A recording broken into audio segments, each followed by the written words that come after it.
Hello everyone, good morning. Welcome to our YouTube channel Akanksha ji सब। आज की इस वीडियो में हम लोग देखेंगे 28 मई का करंट अफेयर। 28 मई से जितने भी इंपॉर्टेंट क्वेश्चन हो सकते हैं वो करेंगे और उससे जुड़े फैक्ट देखेंगे। तो फिर शुरू करते हैं अपना आज का क्वेश्चन।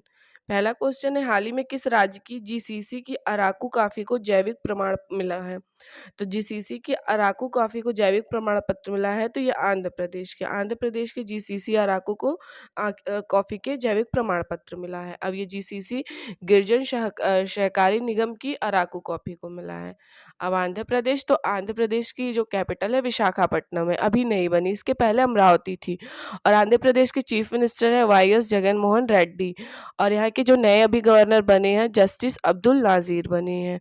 और आंध्र प्रदेश ऐसा राज्य भाषा के आधार पर गठन होने वाला पहला राज्य है, यही है आंध्र प्रदेश। आंध्र प्रदेश के मुख्यमंत्री ने श्री हैरियर संग्रहालय का उद्घाटन किया है। आंध्र प्रदेश में मुलापेटा ग्रीनफील्ड पोर्ट का निर्माण शुरू हुआ है। एडीआर की रिपोर्ट के अनुसार सबसे अधिक संपत्ति वाले मुख्यमंत्री जगन मोहन रेड्डी हैं। और एडीआर के रिपोर्ट के अनुसार ही भारत में सबसे कम संपत्ति वाले मुख्यमंत्री ममता बनर्जी, उनके पास 15 लाख से भी कम है। आंध्र प्रदेश राज्य ऊर्जा दक्षता सूचकांक 2022 में शीर्ष पे रहा है, मतलब पहले स्थान पे रहा है। आंध्र प्रदेश में अधिकतम वन क्षेत्र विकसित। क्वेश्चन है, हाल ही में 76 विश्व स्वास्थ्य सभा कहाँ शुरू हुई? तो 76 विश्व स्वास्थ्य सभा शुरू हुआ है जिनेवा में। इसका राइट आंसर है जिनेवा। अगला क्वेश्चन है, हाल ही में किसने यूपीएससी सदस्य के रूप में शपथ ली है? तो यूपीएससी सदस्य के रूप में शपथ ली है सुमन शर्मा ने। सुमन शर्मा यूपीएससी सदस्य के रूप में शपथ ली है। इनको शपथ दिलाया लोक सेवा आयोग के अध्यक्ष मनोज सोनी ने। केवी विश्वनाथन और प्रशांत मिश्रा ने सुप्रीम कोर्ट के जज के रूप में शपथ ली है। डीएससीआई प्रमोद भासिन को अपना नया अध्यक्ष नियुक्त किया है। पेट्रोल और प्राकृतिक गैस नियामक बोर्ड का अध्यक्ष एके जैन को नियुक्त किया गया है। अखिल भारतीय नाट्य परिषद का अध्यक्ष प्रशांत दामले को चुना गया है।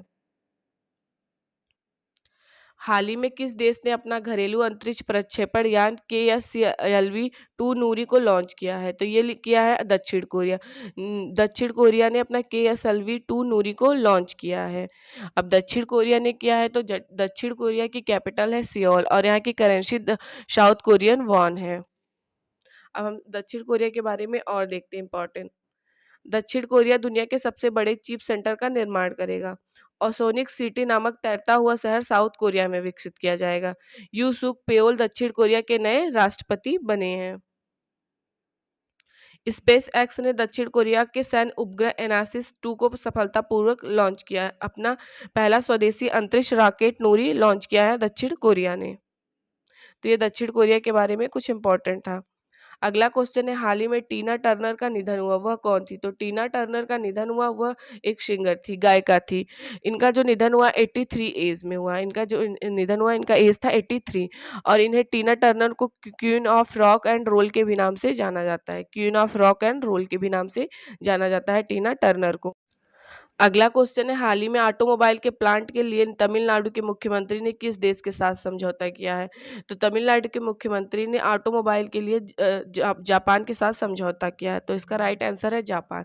अब जापान की कैपिटल टोक्यो है और यहाँ की करेंसी येन है और यहाँ के प्रेजेंट टाइम पे प्राइम मिनिस्टर है फूमियो किशिदा। प्रधानमंत्री नरेंद्र मोदी ने हिरोशिमा में महात्मा गांधी की प्रतिमा का अनावरण किया है।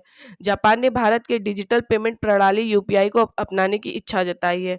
जापान के स्वास्थ्य मंत्रालय ने देश की पहली गर्भपात गोली को मंजूरी दी है।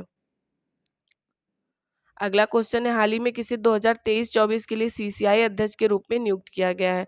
तो 2023-24 के लिए सीसीआई अध्यक्ष के रूप में नियुक्त किया गया है आर दिनेश को। तो इसका राइट आंसर है आर दिनेश। पेट्रोल और प्राकृतिक गैस नियामक बोर्ड का अध्यक्ष एके जैन को नियुक्त किया गया। अखिल भारतीय नाट्य परिषद का अध्यक्ष प्रशांत दामले को चुना गया। न्यूयॉर्क पुलिस विभाग में सर्वोच्च रैंकिंग वाली दक्षिण एशियाई महिला प्रतिभा भुल्लर बनी है। भावेश गुप्ता को पेटीएम के सीईओ के रूप में नियुक्त किया गया है। केंद्र सरकार ने रवनीत कौर को सीसीआई का अध्यक्ष नियुक्त किया है। आशुतोष दीक्षित वायुसेना के उप प्रमुख के रूप में पदभार संभाले हैं। यूपीएससी के चेयरमैन पद की शपथ मनोज सोनी ने ली है। वेदांता की नई मुख्य वित्तीय अधिकारी सोनल श्रीवास्तवा बनी है। अगला क्वेश्चन है, हाल ही में कहाँ औद्योगिक गलियारे के विकास के लिए एडीबी व एक 141.12 मिलियन डॉलर का कर्ज देगा? तो ये देगा आंध्र प्रदेश को।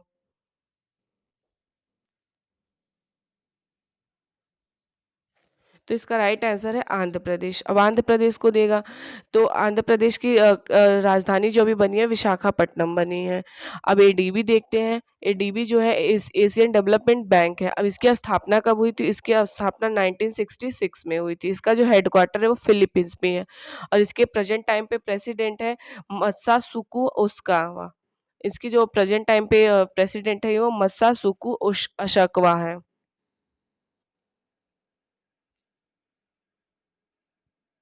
अगला क्वेश्चन है, हाल ही में खनन स्टार्टअप शिखर सम्मेलन कहाँ आयोजित होगा? तो खनन स्टार्टअप शिखर सम्मेलन आयोजित होगा मुंबई में। तो इसका राइट आंसर है ऑप्शन सी। अगला क्वेश्चन है, हाल ही में किसने इंडिया डिफेंस कॉन्क्लेव 2023 को संबोधित किया है? तो इंडिया डिफेंस कॉन्क्लेव 2023 को संबोधित किया है डॉक्टर जितेंद्र सिंह ने। डॉक्टर जितेंद्र सिंह जो है वो केंद्रीय कार्य, लोक शिकायत, पेंशन राज्य मंत्री हैं, और इन्होंने ही इंडिया डिफेंस कॉन्क्लेव 2023 को संबोधित किया है। इसका अगला क्वेश्चन है, हाल ही में कौन सी राज्य सरकार निर्मित बालू को नदी के रेत के आसान विकल्प के रूप में बढ़ावा दे रही है? तो ये दे रही है राजस्थान सरकार दे रही है। अब राजस्थान दे रही है, तो राजस्थान की कैपिटल जयपुर है, और यहाँ के चीफ मिनिस्टर हैं अशोक गहलोत, और यहाँ के गवर्नर हैं कलराज मिश्र। राजस्थान में लोकसभा की जो सीटें हैं वो 25 है, और वहीं राज्यसभा की जो सीटें हैं वो 10 है, और वहीं पे जो विधानसभा की सीटें हैं वहाँ पे 200 है, 200 है। जम्मू कश्मीर के बाद राजस्थान में लिथियम के भंडार की खोज की गई है। राजस्थान सरकार ने 3 नए संरक्षण अभयारण्यों की घोषणा की है। मनरेगा के तहत श्रम दिवस उत्पादन में राजस्थान पहले स्थान पे रहा है। राजस्थान के जोधपुर शहर में 2 दिवसीय बाजरा महोत्सव आयोजित किया गया है। दुनिया का तीसरा और भारत का सबसे बड़ा क्रिकेट स्टेडियम राजस्थान में बनेगा। तो ये राजस्थान के बारे में इम्पोर्टेंट था। अगला क्वेश्चन है, हाल ही में किस देश के शतरंज चैंपियन 2023 में सुपर वेट रैपिड विल्टर्स पोलैंड जीता है? तो ये जीता है मैक्सन कार्लसन ने। इन्होंने जीता है शतरंज चैंपियन में 2000 सुपर वेट रैपिड और विल्टर्स पोलैंड। अगला क्वेश्चन है, हाल ही में कौन सा देश बेंगलुरु में नया वाणिज्य दूतावास स्थापित करेगा? तो बेंगलुरु में नया वाणिज्य दूतावास स्थापित करेगा ऑस्ट्रेलिया। अभी प्रधानमंत्री मोदी जी ऑस्ट्रेलिया गए हुए थे, तो ऑस्ट्रेलिया के ब्रिस्बेन में एक वाणिज्य दूतावास निर्माण होगा, उन्होंने घोषणा किया था। तो ऑस्ट्रेलिया ने भी घोषणा किया कि इंडिया के बेंगलुरु में एक वाणिज्य दूतावास बनेगा। अब ऑस्ट्रेलिया की कैपिटल कैनबरा है, और यहाँ की करेंसी है ऑस्ट्रेलियन डॉलर, और यहाँ के प्रेजेंट टाइम पे प्राइम मिनिस्टर है एंथनी अल्बनीज। तो ये ऑस्ट्रेलिया के बारे में इम्पोर्टेंट था। ऑस्ट्रेलिया में हैरिस पार्क का नाम बदलकर लिटिल इंडिया किया गया है। इन पर्सन क्वाड समिट की मेजबानी ऑस्ट्रेलिया करेगा।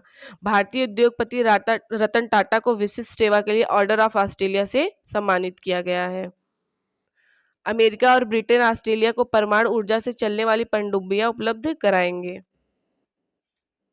अगला क्वेश्चन है, हाल ही में कौन सा कोप 28 अध्यक्ष की सलाहकार समिति में शामिल हुआ? तो कौन यहाँ होगा? कौन कोप 28 अध्यक्ष की सलाहकार समिति में शामिल होंगे? तो इसका राइट आंसर है मुकेश अंबानी। मुकेश अंबानी कोप 28 अध्यक्ष की सलाहकार समिति में शामिल होंगे।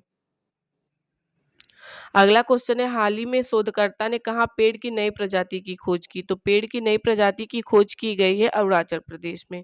अरुणाचल प्रदेश में पेड़ की नई प्रजाति की खोज की गई है। अब अरुणाचल प्रदेश की कैपिटल जो है वो ईटानगर है, और यहाँ के चीफ मिनिस्टर है पेमा खांडू, और यहाँ के जो गवर्नर है केटी पटनायक हैं। भारतीय सेना ने अरुणाचल प्रदेश में बुलंद भारत अभ्यास आयोजित किया है। गृह मंत्री अमित शाह ने अरुणाचल प्रदेश में वाइब्रेट विलेज प्रोग्राम लॉन्च किया है। रक्षा मंत्री राजनाथ सिंह ने अरुणाचल प्रदेश में सियोल पुल का उद्घाटन किया है। इसमें मैंने जितने भी 28 मई से इंपॉर्टेंट क्वेश्चन थे वो करा दिया, और उससे जुड़े फैक्ट बता दिया। अगर वीडियो पसंद आए तो आप लोग चैनल को शेयर सब्सक्राइब करिएगा। Thank you.